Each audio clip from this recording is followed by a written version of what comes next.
Baadhi ya wafanyikazi wa kaunti ya Kisii wametoa manunguniko yao ya kutolipa mishahara kwa zaidi ya miezi 16.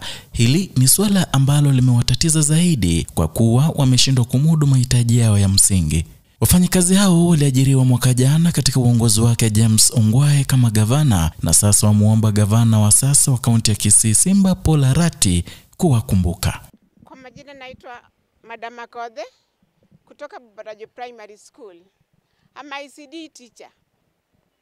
Tumeenda challenge mingi sana tangu tuajiriwe last year May, and we were posted on 10th 2022. Hatujui shida ilikuwa wapi, but vile gavana mpya aliingia uongozini hatujawahi lipa mpaka saa hizi. Tuko na shida chungu nzima, hatuwezi kula, hatuwezi yoga, hatuwezi enda hata shuleni juu lazima tutumie transport. Hata watoto tuko nao, hatuwezi peleka hata watoto wetu shuleni. Sasa tunakuomba hawa able governor, please remember us. Okay, mimi naitwa Jared Nyambati. I work in the Department of Administration. I've been working since last year April.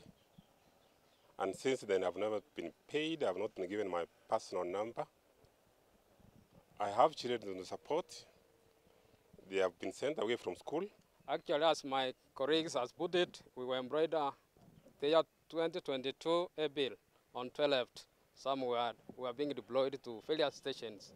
We have undergone many challenges. Right now, as I'm speaking here, my daughters and my sons, they are out because of the school fees. Wakizungumza siku ya Jumatano, wafanyikazi hao walinyosha kidole cha lawama kwa gavana wa kaunti ya Kisii Simba Arati, wakitaja kuwa huwa anawapa ahadi za uongo kila wanapokuwa na kikao naye.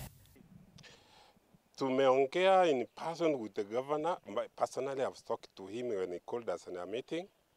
He told us he's looking into it. In fact, he told us haitaenda mwezi moja. My able governor, wherever you are, please, we have come to your office severally, telling us that you are going to look over our case. Please, these people have been affected. Even the family members, they have been infected over the same since we have not been paid. Since we are here, we are requesting your office. You come out, you tell us whether we are going on to work, or we stay at home, our family to know that we have nothing to do. Gavana wetu wa jimbo hili la Kisii amekuwa akiahidi kwamba atatulipa, lakini hatimizi hiyo ndoto yake ya kutulipa, na sababu yenye inafanya atulipi hajaieleza bayana kwamba ni sababu gani inamfanya asitulipe. Agr Kisii.